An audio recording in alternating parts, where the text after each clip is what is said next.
Bonjour à toutes et à tous, bienvenue sur un nouveau chapitre de ma chaîne YouTube consacrée à l'eau alcaline ionisée. On va aujourd'hui parler du système nerveux autonome. On va vraiment simplifier ça parce que sachez que c'est un sujet qui est peut-être un petit peu complexe. Mais vous allez voir qu'aujourd'hui, il y a toujours cette notion d'équilibre qu'on va retrouver, cette homéostasie si importante à notre corps. Et on va voir notamment pourquoi une eau de qualité peut également jouer un rôle prépondérant dans le maintien de ce bon équilibre.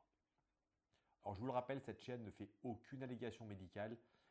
L'eau alcaline ionisée ne se substitue à aucun traitement médical, quel qu'il soit. Si vous êtes malade, c'est un professionnel de santé qu'il faut rencontrer, qui lui seul pourra poser un diagnostic et vous proposer des solutions.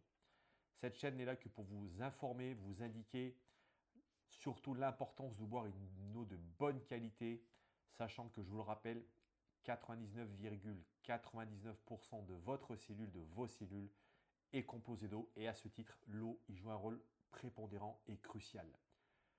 Je réalise 2 capsules par semaine, une le mercredi, une le dimanche. Et vous pouvez via la page d'accueil de ma chaîne YouTube qui s'affiche à l'écran, prendre un rendez-vous pour simplement vous informer peut-être sur la thématique de votre ioniseur, comprendre les différents pH ou peut-être évoquer avec moi certaines thématiques que je n'aurais pas évoquées dans ces capsules.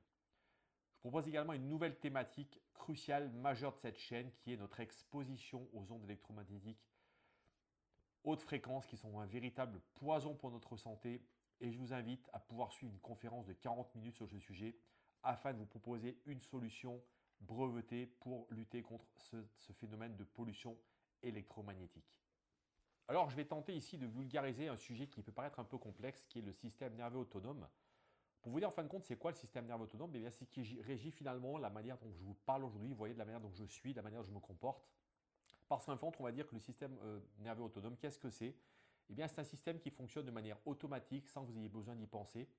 C'est-à-dire, lorsque je suis en train de respirer, lorsque je suis en train de faire des gestes, lorsque je suis en train d'écouter, qu'est-ce qui se passe? Eh bien, en arrière-plan, j'ai tout un système qui est alimenté évidemment par des nerfs, par tout un système nerveux, par également mon cerveau et ses neurones, qui alimentent ce système nerveux autonome. Et en fin de compte, ce système nerveux, il est important parce qu'il contrôle notamment beaucoup de fonctions vitales qui maintiennent notre équilibre interne et notamment ce qu'on appelle l'homéostasie.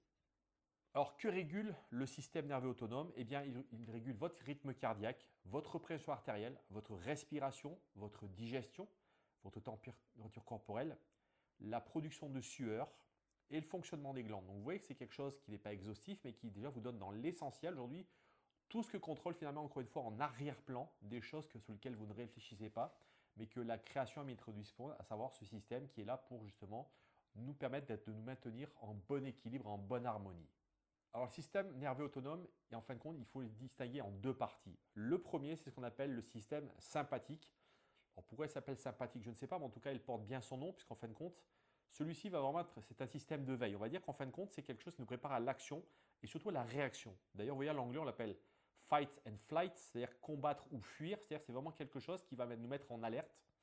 Et paradoxalement à ça, on a de l'autre côté le système parasympathique, je vous mettrai ici les termes à l'écran, qui lui va faire le contraire. C'est lorsqu'il va effectivement avoir ce système de stress, de réaction, et bien ce système-là va justement être là pour rééquilibrer finalement ce système en favorisant le repos, la digestion, la récupération. Et on le surnomme d'ailleurs en anglais rest and digest, le repos et la digestion. Vous voyez qu'en fin de compte, ce qu'il faut comprendre, vous voyez, je ne sais pas si vous avez déjà vu, d'ailleurs je vais vous mettre ici le symbole chinois du yin et du yang, où en fin de compte, on a ces deux parties qui ne sont pas en opposition, mais qui forment véritablement un tout, une unité. Eh bien, sachez que le système nerveux autonome, eh bien, c'est exactement ça. C'est véritablement cette merveille qu'a créée la nature qui est là pour justement être capable de gérer un équilibre. Et on va voir que malheureusement aussi, eh bien, ce système nerveux autonome, aujourd'hui, il est mis à rude épreuve, notamment à cause d'une thématique qu'on essaie bien aujourd'hui, qui est le stress et qui malheureusement va influencer assez négativement, encore une fois, le système nerveux autonome. Pour vous donner un exemple finalement du fonctionnement de ce système nerveux autonome, imaginez aujourd'hui que simplement lorsque nous sommes stressés, qu'est-ce qui se passe? Eh bien, le système sympathique, qu'est-ce qu'il va faire? Il va accélérer notre cœur et notre respiration. Symptômes que vous connaissez lorsqu'on est stressé, lorsqu'on a peur, qu'est-ce qui se passe? Eh bien, notre cœur s'accélère, notre respiration devient beaucoup plus rapide. Et paradoxalement, qu'est-ce qui se passe? Et après le stress, le système parasympathique donc, arrive un petit peu en secours, en simplement aider notre corps à se calmer et à revenir à un état de repos. Donc, si vous voulez en résumer, ce système nerveux autonome, il ressemble un petit peu à un chef d'orchestre silencieux que vous ne voyez pas, que vous n'entendez pas, mais qui fonctionne 24 heures sur 24 à chaque seconde que vous devez être en vie. Et ça dirige effectivement les fonctions vitales de votre corps, nous permettant surtout de nous adapter rapidement au changement de notre environnement et de maintenir notre santé parce que, encore une fois, vous l'avez compris, nous sommes évidemment en tant qu'être humain sollicités par l'extérieur de ce qui se passe autour de nous et ce système autonome, effectivement, il est là justement pour réguler ce qui se passe autour de nous dans ton environnement et pouvoir y apporter des réponses. Alors comme je l'évoquais à l'instant, qu'est-ce qui se passe aujourd'hui malheureusement? On est dans une société où le stress est véritablement ce tueur silencieux. Je rappelle qu'aujourd'hui, le stress, c'est peut-être sans doute un des plus gros pourvoyeurs notamment de nos maladies. Et qu'est-ce qui se passe lorsqu'on est en état de stress? Eh bien, on active de manière trop importante nos systèmes sympathiques.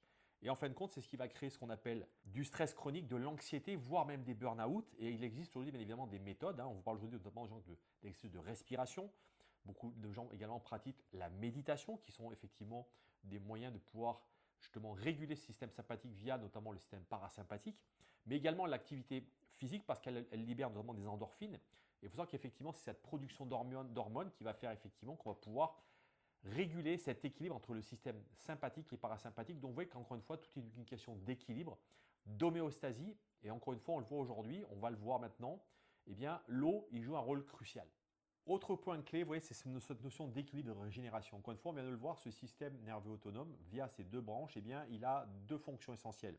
Le premier, finalement, c'est de trouver un point d'équilibre. Et lorsque vous voyez ce point d'équilibre, il est atteint, qu'est-ce qui se passe?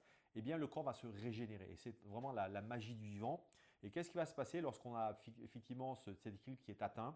Eh bien, on a une détente musculaire et profonde, un relâchement de la tension artérielle et une stimulation des sécrétions hormonales.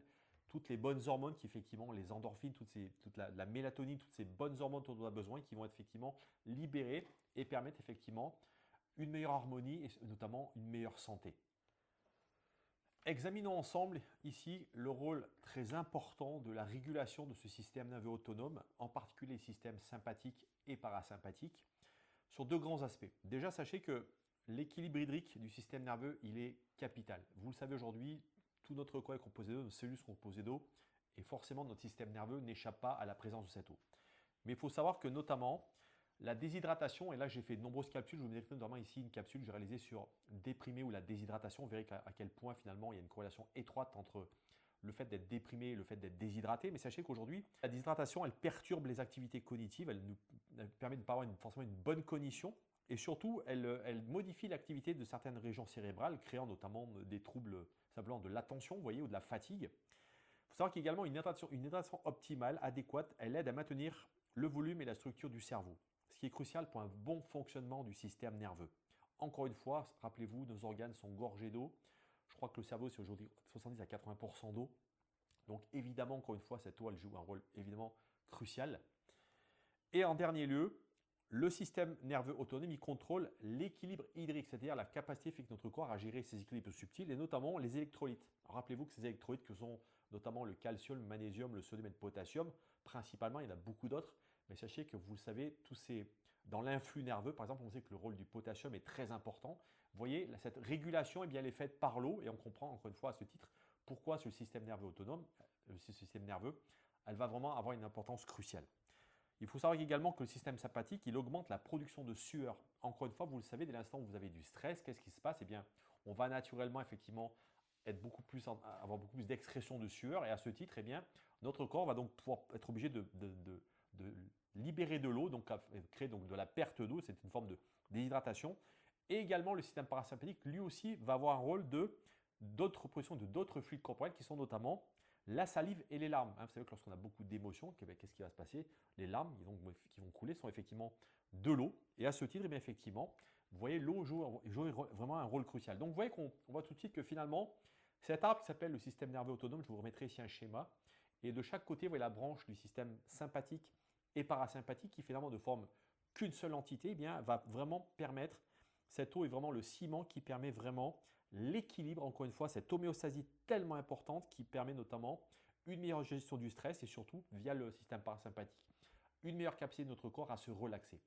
Donc, vous voyez finalement, pour comprendre ces deux systèmes, un petit peu comme une balançoire, vous voyez, qui dès l'instant, si elle est déséquilibrée, elle ne va pas fonctionner. C'est vraiment cette notion d'imaginer votre santé comme une planche à l'équilibre qui en permanence, vous voyez, va juguler entre effectivement des moments de stress et les moments où votre corps revient à l'équilibre. Et effectivement, on le sait aujourd'hui, l'idéal, c'est qu'effectivement, on puisse effectivement le plus souvent possible rester à l'équilibre parce que toute forme de déséquilibre, eh bien derrière, va forcément engendrer des conséquences sur notre santé. Alors évidemment, vous l'aurez compris, le lien entre le système nerveux autonome et l'eau alcalinisée, il est évident. Vous savez, nous sommes en présence ici d'une eau de très très haute qualité, puisque je vous rappelle qu'il s'agit d'une eau qu'on va filtrer dans un filtre de charbon actif de noix de coco compressée entièrement naturelle, sans imprégnation chimique, donc qui va filtrer une grande majorité des polluants, chlore, rouille, plomb, effluve et j'en passe beaucoup d'autres.